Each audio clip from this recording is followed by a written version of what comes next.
The best G.I. Joe is a matter of opinion, and it's hit and run. Today on Attention Span Labs.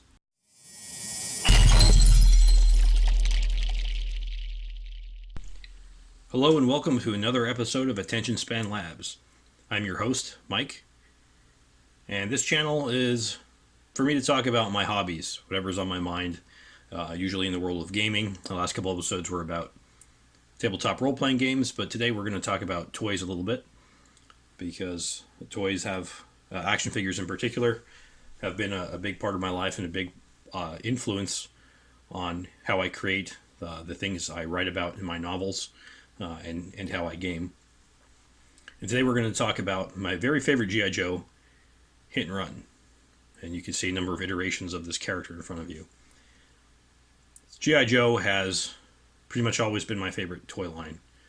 Had a ton of toys growing up in the late 80s and early 90s. But G.I. Joe was pretty much always foremost in my mind. And there was a lot of great stuff then, not like today. But you know, pretty much everything they came out with back then was a winner. You had G.I. Joe, Masters of the Universe. There were some Star Wars toys still coming out then. I mostly didn't get into them again until the 1990s, when Kenner started re-releasing them. But, you know, Inhumanoids, Centaurians, Mask, Zoids, all these really great iconic toy lines that they keep, that every so often they'll try and re-release them, usually to not very much success. But G.I. Joe is a perennial winner in my eyes, and it was my favorite toy line. My dad started buying them for me actually before I was born, so I actually have every G.I. Joe that came out between 1982 and 1994, when the 3 3/4 inch line initially ended. And I have the aircraft carrier, the Spatial Defiant, the Terrordrome, all of the vehicles, still to this day. And they're mostly more or less in one piece. But as a kid growing up, this was my go-to toy line. And my very favorite character out of, you know, all the excellent G.I. Joe and Cobra characters, and there's probably a couple hundred of them that came out between 82 and 94, is this guy right here, Hit and Run. And these are all variations of Hit and Run from through the years, including a custom one that I made. And we'll talk about them a little bit in more detail. But I want to tell you about how I got Hit and Run, why I like him,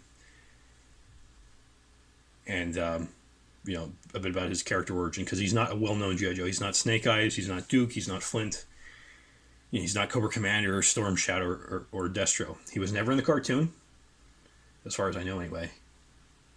He was in the comic run more than a few times. I have a couple issues with him in it.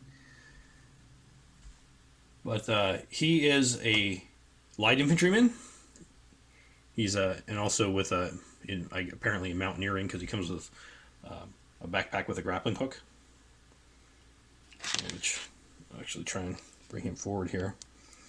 But you know, the grappling hook actually works. It deploys. It can be wound out, winched back in. If I can get on the stand again here. But he has a lot of cool play features, and he's more along the lines of like your basic soldier as far as G.I. Joe goes. But of course, every member of G.I. Joe is a exemplary fighting man. Otherwise, they wouldn't make the team. So that's Hit and Run's background. He came out in 1988 for the first edition, and for the original toy line, this was the only version of Hit and Run ever made. There was a Target exclusive Hit and Run figure, which was basically just him as is there, packaged with a parachute. But I don't think he was any different. Anyway, I didn't have him anyway. So this Hit and Run before you is not the original one I got. I'm pretty sure I got him in the late 90s, one of the very first things I ever bought on eBay. Because the Hit and Run I had when I first got in 1988, when I was 4 or 5, I played with him so much that I basically worn him out. Yeah, sorry for the interruption there. My wife was asking me a question. But as I said, I wore out the original figure, and I still have him, and he's more or less right here. But I didn't wear out his rubber band O-ring in his waist, which is the usual thing that cracks. I I think I broke his fingers off, and his elbow, and the bicep joint that allows them to swivel, worn down so much they basically couldn't hold the gun straight anymore. So that should give you an idea of how much I played with this guy, because these are relatively robust toys, and I ever since I saw him, I loved him. He looked so cool. He is, well, I mean, he looks like a more or less like a real life soldier. He doesn't have a lot of the very flashy features. He's not neon colored. And he's in standard battle dress camouflage gear, and I like that a lot. I like the even as a young kid, I kind of like the realism of him, and I really like that his skin was painted. There are very few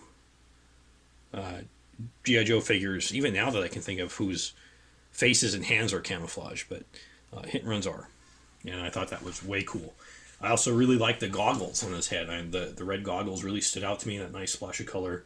But of course, the key feature was his duffel bag, which comes with that kick-ass knife, the really big fighting knife, and of course the grapnel hook winch. And if you're a kid, you love grapple hooks. I think that's one of the hallmarks of being a red-blooded American male. You love the idea of grappling hooks, of whether it's Batman swinging it around and hurling it up a building and scaling the side, or Hit and Run rappelling down a mountainside under fire from Cobra Vipers. There's a ton of awesome play. It's a great play feature, but it really fires the imagination as well. So I really loved Hit and Run, even from the moment I got him. And as I said, I was probably about 4. I remember the night I got him, my mom and dad gave him to me. I guess they just bought him at the store. And we were also watching Predator that night, the original Arnold Schwarzenegger movie, the awesome, the best of the Predator movies. And I don't know if you think that's weird that I was watching that as a 4 or 5-year-old, but I enjoyed it. I wasn't too scared by it, and it was kind of a good movie to go with this new G.I. Joe. And I was swinging him around the room on the grappling hook. But yeah, that's why I love Hit and Run, the original guy here. And when I wore him out, I thought, well, I mean, I still kept him around, but I tried various things to fix him, but nothing really worked. I know now plenty of techniques that would restore him. But later on, the internet came out, and this thing eBay came along, and I searched for him. I think I bought him for like $2 or something like that. No, actually, I'm wrong. I didn't buy him on eBay. I bought him from the yojo.com classifieds. I later bought other Hit and Run figures for eBay for customization purposes. But this Hit and Run here, the head is from my original Hit and Run, and he's like a mix of, I think, cross country body. He's one of my early attempts at customizing figures. I didn't actually intend for him to be Hit and Run. He was like another generic soldier. I gave him a Stinger anti-aircraft missile, but I did paint him up. I gave him the more realistic paint job, and well, I guess it's not exactly a real camouflage pattern, but I wanted him to look more like a basic soldier. I don't think I ever came up with a name for him, but he's also he is a hit and run basis, so figured I'd show him anyway. Now, these guys in the back, you'll notice they're bigger, even though they're on stands. They're still bigger. And sorry about that. Let's see if we can zoom in on them a bit. These are from the 25th/30th anniversary line. Ignore the one without the head. I don't know where his head is right now. It's with the pile of my other G.I. Joe things. And he first came out, he was the first one to come out as part of a 5 or 6 pack. And he's basically a repainted Airborne figure. I think the whole thing is really is repainted Airborne, including the gear he has. He didn't have a duffel bag with grappling hook. The other two are later editions. The one on the left is the classic, the classic remold of Hit and Run with I think he's a Lifeline torso but also some custom made pieces. He's from the G.I. Joe Collectors Club, which no longer exists anymore. But there was a time you could subscribe to it was a few $100s to join their figure subscription service. You got like 13 or 14 figures a year, like two every month, shipped to you. I guess was that no 2 every 6 months, I guess. And he was one of the ones in that line, and that's why it was the one wave of the figure subscription service that I actually subscribed to. And the other one, the one that's kind of like an urban gray camouflage,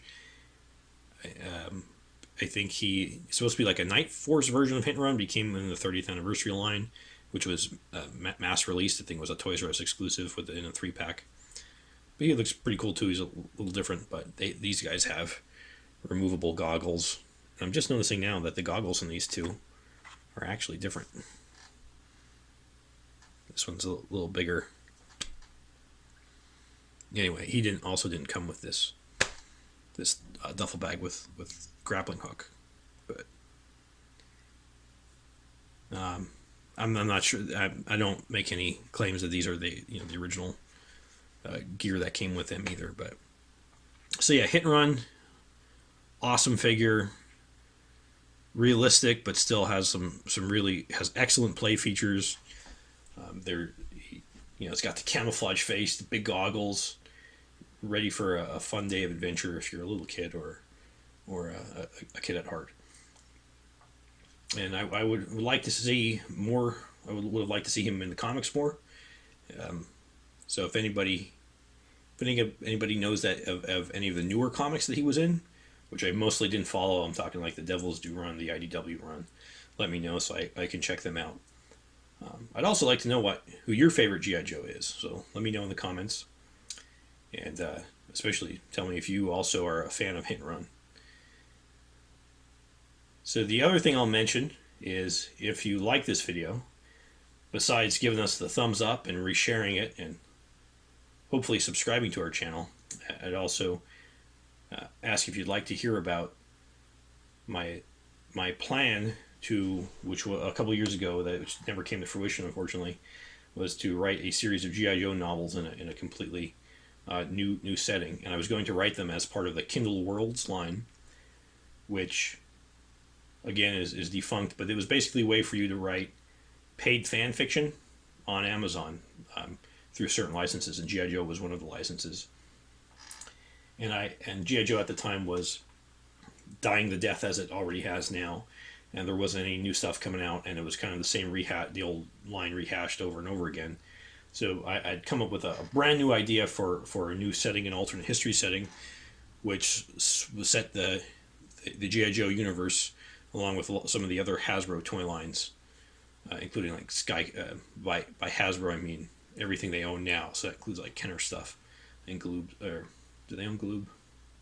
I think so. So stuff like Sky Commanders, Inhumanoids,